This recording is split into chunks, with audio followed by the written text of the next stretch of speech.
법인이 잘 성장해서 이익금이 늘어나면 어떻게 하시겠습니까? 그대로 두면서 법인세율만 높아지게 놔두시나요? 배당, 소득세를 물면서 주주들에게 배분하실 건가요? 사업 잘해서 돈이 남는다고 좋아했는데 가져가자니 세금으로 다 떼가고 가져가도 고민, 그냥 둬도 고민.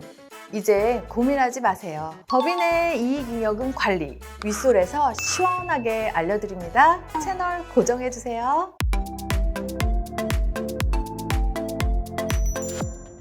안녕하세요. 대표님들과 함께 성장하는 윗솔TV 최영희 대표입니다. 매년 3월이면 법인세 결산 신고를 하실 텐데요. 한 해 남들보다 열심히 일해서 돈을 벌어놨는데 이 돈이 많이 쌓이면 쌓일수록 오히려 문제가 될 수 있다는 거 알고 계셨을까요? 아니, 내가 이렇게 밤잠 안 자고 고생해서 모았는데 무슨 문제가 있어? 하시는 대표님들 많으실 텐데요. 네, 문제가 될 수 있습니다. 무슨 문제들이 있고 어떤 세금들이 늘어나는지 또 어떻게 대처를 하면 좋을지 지금부터 하나씩 알려드리겠습니다. 줄일 수 있는 세금을 고스란히 다 내는 것만큼 아까운 것도 없다는 거. 그래서 대표님들 미리미리 준비하시라고 이번 영상을 준비했습니다. 오늘의 주제는 말씀드린 대로 미처분 이익 잉여금에 대한 건데요. 미처분 이익 잉여금이 뭔지부터 살펴볼게요. 법인은 기업을 운영해가면서 순이익이 발생하고 이 순이익을 임원의 상여금이나 주주들에게 배당하기도 하는데요. 이렇게 처분하지 않고 유보해서 쌓여있는 이익금을 미처분 이익 잉여금이라고 합니다. 이게 쌓이는 이유는요. 미래는 누구도 알 수 없잖아요. 정상적으로 매출이 계속 잘 나오면 아무 문제가 없는데 그렇지 않은 경우도 생기니까 유동성에 대비하기 위해서 운영 자금을 남겨두기 때문에 잉여금이 쌓이게 되는 겁니다. 특히 우리나라 법인의 90% 이상이 모두 가족법인에 해당하는데요. 이렇다 보니 나를 포함한 가족에게 주주로서 배당을 진행하기보다는 이익잉여금을 보유한 채 회사 성장에 다시 재투자에 집중하는 일이 대부분입니다. 근데 사실 이 잉여금도 고스란히 금액대로 현금이 있는 경우는 잘 없습니다. 이유는 발생주의 회계 원칙에 따른 상황 때문인데요. 거래가 발생되면 일단 이익으로 인식해서 최종 잔금을 받기도 전에 이익으로 잡아버리게 됩니다. 돈이 들어오기 전까지는 현금이 없는데 우선 세금계산서 발행으로 이익으로 잡혔기 때문에 법인세는 납부를 해야만 하고 혹여 돈을 못 받은 경우라도 예외 없이 법인세를 내고 외상 매출금이 남게 됩니다. 이렇게 남은 외상 매출금을 거래처에서 받으면 이익으로 남으니 이익금으로 가정해 버리는 겁니다. 심지어 중간에 거래가 지연돼서 실제 잔금 회수조차 불투명해지더라도 장부상 매출은 엄연히 발생했고 이익도 존재하게 되는 거죠. 게다가 법인을 운영하다 보면 은행에서 대출을 받기도 하는데요. 회사에 대한 평가를 높이기 위해서 가공 매출을 높이기도 합니다. 분식회계처럼 가공 잉여금이 쌓이는 경우가 있기도 하고요. 아직 팔지는 않았지만 판 것으로 매출을 잡고 대출을 하기도 하죠. 재고는 있는데 아직 팔리지는 않았으니 현재는 현금이 없게 되는 상황이 생기게 됩니다. 그래서 대표님들과 재무제표를 보고 대화를 나누게 되면 이익잉여금이 30억, 50억이 있어야 되는데 모두 하시는 말씀은 저희는 그런 돈 통장에 없는데요. 이렇게 말씀하세요. 통장엔 현금도 잔고도 없는데 장부에는 이익잉여금으로 잡혀 있는 거죠. 법인에 잉여금이 남는 이유 중 또 다른 하나는 사업자의 문제인데요. 개인 사업자와 법인 사업자가 있다는 건 모두 잘 아실 거예요. 개인 사업자는 1년에 한 번 과세가 됩니다.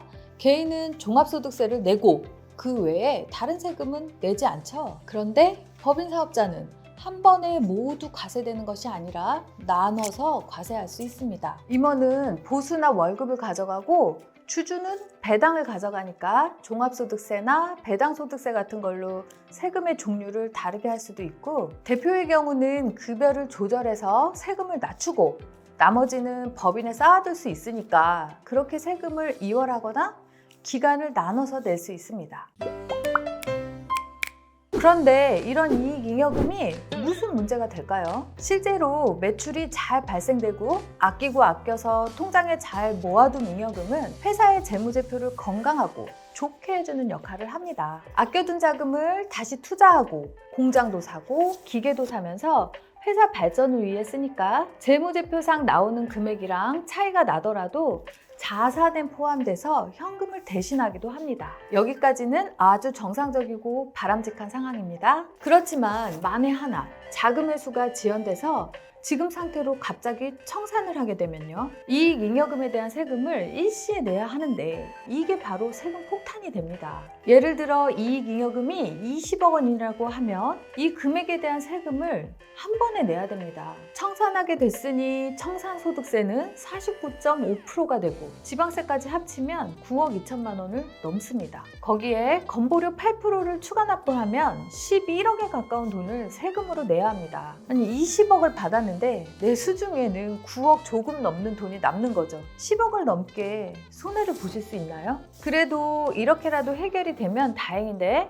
외상 매출금이 안 들어오고 재고도 현금화되지 않는 상황이 만들어지게 되면 어떻게 될까요? 돌려받지 못하더라도 세금은 고스란히 내야만 합니다. 나라에서는 이익잉여금이 존재한다고 인지하기 때문에 거래처에서 받지 못한 20억에 대한 세금도 10억 넘게 납부를 해야만 정리됩니다. 통장에 돈은 하나도 없는데 세금은 10억이나 내야 한다고 생각하면 억울해서 잠도 못 잘 것 같은데요. 이런 일들이 발생하지 않도록 대표님들은 사전에 준비를 철저히 해놓으셔야만 합니다. 현재 법인 내 이익잉여금이 얼마나 존재하고 얼만큼 정리를 해야 할지 살펴보고 배당이든 매입이든 잘 정리를 해놓으셔야 합니다. 일반적으로 50% 정도는 배당을 하고 나머지 50%를 유보해서 운영자금으로 확보를 해두는 게 좋다고 말씀드릴 수 있습니다. 우린 얼마 되지 않으니까 괜찮아 하지 마시고요. 또 잉여금이 쌓인다고 좋아하면서 그냥 두시지 말고요. 세금 폭탄은 정말 한순간이라는 거 미리미리 준비하셔야 합니다. 지금부터는 앞서 말씀드린 이익잉여금을 어떻게 해결하면 좋을지에 대한 방법을 알려드릴게요. 첫 번째는 많이들 들어보셨을 텐데요. 증여공제를 활용한 소각입니다. 증여공제는 배우자나 자녀에게 증여 한도 내에서 세금 없이 증여하는 방법인데요. 10년간 배우자는 6억, 성인 자녀는 5천만 원, 미성년 자녀에게는 2천만 원입니다. 주식이나 현금으로 증여를 해도 상관은 없습니다. 주식을 증여한 후에 주식을 다시 팔 수도 있을 텐데요. 증여받은 주식 가격과 법인의 양도한 가격이 같기만 하면 문제가 없습니다. 법인은 취득한 자사주를 소각하고 그 대가를 주주에게 지급만 하면 됩니다. 그럼 10년간 증여 금액을 안 쓰고 20년이 될 때 2배를 증여하면 되지 않나? 하실 텐데요. 증여는 10년 기준으로 따지기 때문에 공제 한도는 20년이든 30년이든 한도는 같습니다. 10년마다 6억이 넘는 금액을 비과세로 할 수 있으니까 이 부분은 활용할 수 있으면 꼭 활용하시면 좋겠습니다. 여기서 팁이 있는데요.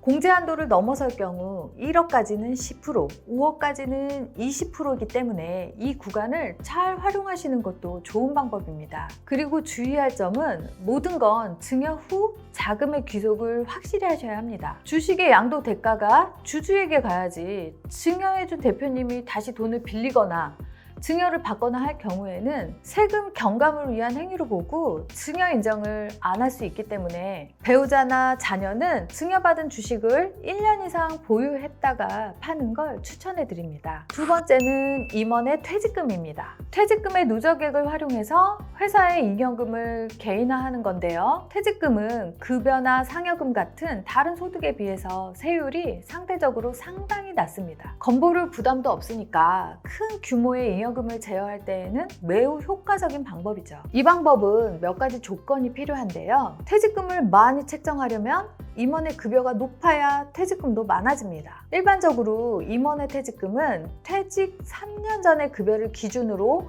평균치를 산정하게 됩니다. 퇴직금은 정관 개선을 잘 살펴보시고 임원 퇴직금 지급 규정이 없다면 추가하셔야 하고요. 세법상 한도가 있으니까 이 한도를 넘어서면 퇴직금에 대한 세금이 아닌 임원의 근로소득으로 과세가 되니 유의하셔야 하겠습니다. 무조건 높게 설정하면 안 된다는 거 기억해 주세요. 세 번째는 이익소각입니다. 소각을 활용하게 되면 5억에서 10억 정도의 잉여금은 세금 없이, 있더라도 15% 이내의 세금만 부담하고 개인화할 수 있어서 누적된 잉여금의 규모가 10억 이상이라면 활용도가 높은 방법입니다. 다만 이 방법은 모든 법인이 다 할 수 있는 건 아니니까 조건에 맞는지부터 확인을 하고 진행하셔야겠습니다. 네 번째 방법은 산업재산권, 그러니까 특허권이나 상표권 같은 것의 매각과 대여를 활용하는 건데요. 산업재산권을 매각하게 되면 권리자는 60%를 필요 경비로 인정받기 때문에 40%만 소득이 됩니다. 산업재산권이 3억이라고 하면 매각 시 1억 2천만 원만 소득으로 인정하고요. 산업재산권을 산 법인은 5년간 20%씩 감가를 하기 때문에 판매한 쪽과 산 쪽 모두 이익을 가져갈 수 있는 아주 좋은 방법입니다. 이 지식재산권들은 평가를 충분히 받아서 가치를 높이는 게 중요한데요. 특허나 상표권이 실제 사업을 하는데 지대한 영향을 준 게 소명이 되고 인정된다면 그만큼 법인의 이익으로 작용하게 되는 겁니다. 이런 다양한 방법들이 있어도 실제로 실행하고 적용하기에는 쉽지 않은 부분이 많습니다. 실행하기 전에 지금 법인의 상황이 어떻다는 걸 인지하는 현황 파악이 가장 중요하고요. 목표를 정확히 설정해 두어야 합니다. 개인화할 금액과 시기를 정하고 목표를 정하는 거죠. 그렇게 한 후 실행에 옮기면 되는데요. 세금에 대한 문제를 안전하게 가져가는 가장 확실한 방법은 전문가와 상의하는 게 최선입니다. 꼼꼼한 윗솔과 함께 하시면 세금도 줄이고 사업 관리도 신경 써서 사업에 전념하실 수 있도록 도와드리겠습니다. 대표님과 많은 대화를 나누고 정확한 상태를 파악해 여러 가지 솔루션을 제공해드리고 있으니 어려워하지 마시고 전화 주세요. 세금을 성실하게 다 냈다고 생각했는데 돌아서면 이 세금, 돌아서면 저 세금, 아니 진짜 너무하다 싶을 정도로 세금에 시달리신 대표님들 많이 봐왔는데요. 이제는 정말 내 자산을 지키려면 계속 공부하는 수밖에 없습니다. 아는 게 힘이니까요. 그래야 내 자산도 더 꼼꼼하게 지킬 수 있으니까요. 그래도 걱정은 조금 내려놓으세요. 윗소리 있습니다. 많은 사례를 통해 쌓은 노하우로 윗소리 대표님들의 힘이 되어 드리겠습니다. 윗소리 가진 지식, 경험, 전략 모두 동원해서 대표님들의 소중한 자산 지켜드리겠습니다. 저희를 믿고 찾아주시는 대표님들께 믿음으로 함께 걷고 절세와 수익으로 보답하는 것이 윗솔이 존재하는 이유입니다. 항상 열려있으니 어떤 문의도 자세히 답을 드리겠습니다. 오늘은 이익잉여금에 대해 세금을 피해갈 수 있는 방법을 말씀드렸는데요. 윗솔은 대표님들께서 고민하시기 전에 이미 방법을 모두 마련해두고 기다리고 있습니다. 언제나 열려있으니까 추가로 궁금한 점이나 다루고 싶은 주제가 있다면 댓글로 남겨주세요. 오늘 영상 도움이 되셨다면 좋아요와 구독, 알림 설정 부탁드립니다. 감사합니다.